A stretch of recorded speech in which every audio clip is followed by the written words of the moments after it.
pada waktu panas udara yang sangat terik, cairan jangan sampai lupa. Padahal kalau bicara makanan, makanan pasti nggak lupa. Oh iya, pasti Ya. begitu misalnya pas buka puasa di situ ada lontong, saya makan lontong Ya. dulu. Atau misalnya ada roti, saya makan roti dulu. Betul. Kan begitu. Jadi tajilnya begitu buka puasa, langsung makan tajil dulu ya. Ah, gitu Tapi ya? sering sekali lupa untuk cairan. Cairan. Ya, jadi yang pertama sekali diisi adalah kenyangnya. Gitu udah kenyang dengan makanan, pasti minumnya jadi tidak banyak. Jadi itu yang kurang tepat itu ya? Betul. Makan dulu. Nah kalau ngomongin minuman, minumannya kurang tadi kata dokter ya.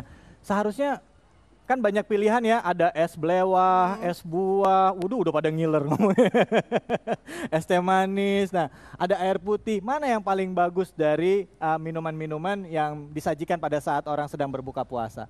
Pada saat berbuka itu paling bagus adalah cairan yang juga mengandung nutrisi tentunya. Oke. Tidak hanya air putih saja ya. Oke. Misalnya bisa mulai dengan jus buah. Jus buah. Ya, atau buah yang di blenderize ya, itu ah. juga boleh. Oke. Jadi pertama kali mulailah dengan jus buah yang agak dingin-dingin ya, tapi jangan terlalu dingin karena terlalu dingin juga akan merangsang tenggorokan kita yang sudah kering Iya. ya.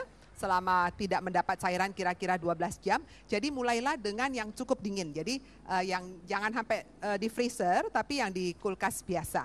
Jadi yang suam-suam dingin seperti itu, mulailah dahulu dengan itu 1 gelas, kemudian baru kita makan. Ada roti, monggo dimakan. Ada lontong, silahkan dimakan. Iya, seperti itu. Oh, jadi kita tetap jus buah dulu ya. Baik. Nah, buah ini ada banyak, ya kan ya. Pasti ada yang nanya nih, buahnya apa nih Bu? Saya biasa makan mungkin jus mangga, saya senang apa jus jambu. Yang paling bagus kira-kira jus buah apa, dokter?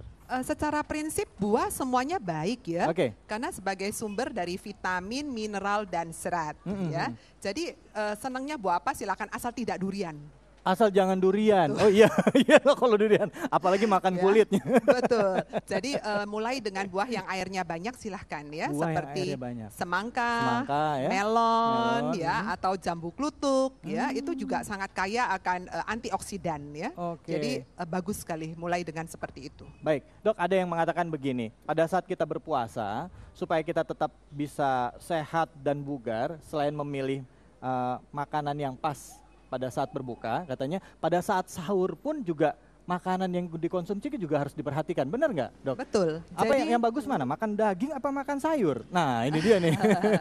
Gini, prinsipnya kalau puasa itu ya pada saat berbuka kita harus isi tubuh kita dengan gizi yang lengkap dan seimbang. Pada saat sahur, pada saat malam hari, pada saat kita pada waktu sahur ataupun berbuka. Jadi sepanjang mulai berbuka puasa sampai sahur itu isilah dengan makanan yang mengandung gizi lengkap dan seimbang. Gizi lengkap dan seimbang. Betul. Oh Nah, gitu. Apa itu gizi lengkap? Ya makanya. Nah, gizi lengkap itu artinya semua makanan yang dikonsumsi harus mengandung cukup karbohidrat.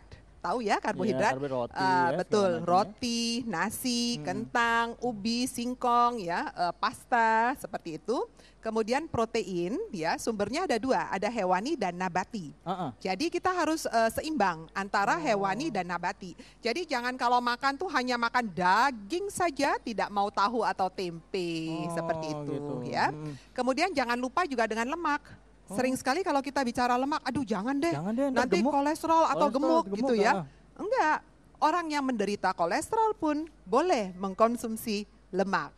Nah, tapi jenisnya. Jenis lemaknya. Betul. Nah, lemak yang diperbolehkan jenis lemak yang apa, dokter? Nah, lemak itu ada beberapa macam, ada yang namanya lemak jenuh.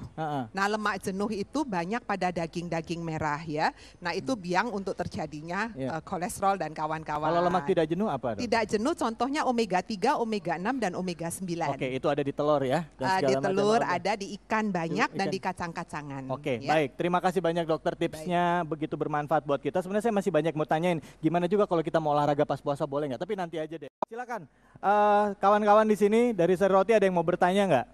Silakan yang mau bertanya, angkat boleh berdiri. Iya, kita tampung dulu ya pertanyaannya ya. Ya boleh berputar badannya. Ya. Saya mau mempertanyakan ke Pak Ustadz. Ke Pak Ustadz ya. Selamat sore Pak Ustadz. Silakan pertanyaan ke Pak Ustadz apa Mbak? Saya mau bertanya, apakah karena kita menjalankan puasa, jadi kita bisa menunaikan sholat sembarang waktu atau sekenanya saja, hanya sekedar untuk menggugurkan kewajiban kita? Terima kasih. Oke, baik. Kita tampung dulu pertanyaannya Pak Ustadz ya. Baik, berikutnya siapa pertanyaan berikutnya? Monggo, ya. Namanya siapa Mas yang kenceng Mas? Assalamualaikum warahmatullahi wabarakatuh. Waalaikumsalam warahmatullahi wabarakatuh. Nama saya Muhammad. Muhammad. Ingin bertanya ke Ibu Ida. Ya, ke dokter ya? Iya, ke ya, silakan. Dokter Ida. Komposisi makanan yang pas untuk sahur dan berbuka puasa agar badan kita tetap bugar dan sehat itu seperti apa? Terima kasih. Wassalamualaikum warahmatullahi wabarakatuh. Waalaikumsalam warahmatullahi wabarakatuh. Pertanyaannya bagus-bagus sekali nih ya. Komposisi makanan yang sehat itu seperti apa?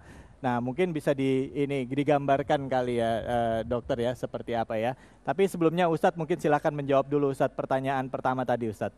Sebelum menjawab saya mau nanya dulu sama Bu Dokter Ida ini. Ah iya silakan. Ternyata tempe itu kalau kebanyakan itu bisa darah tinggi katanya Bu Ida.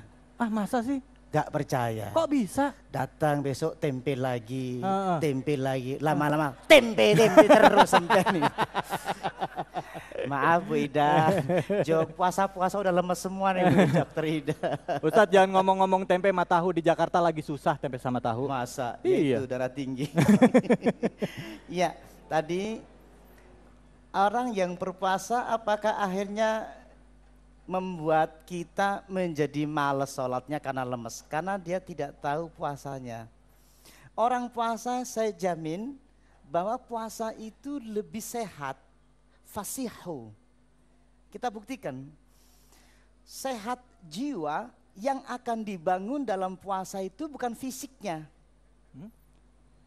Yang dibangun oleh bangsa Indonesia oleh Bung Karno itu apa?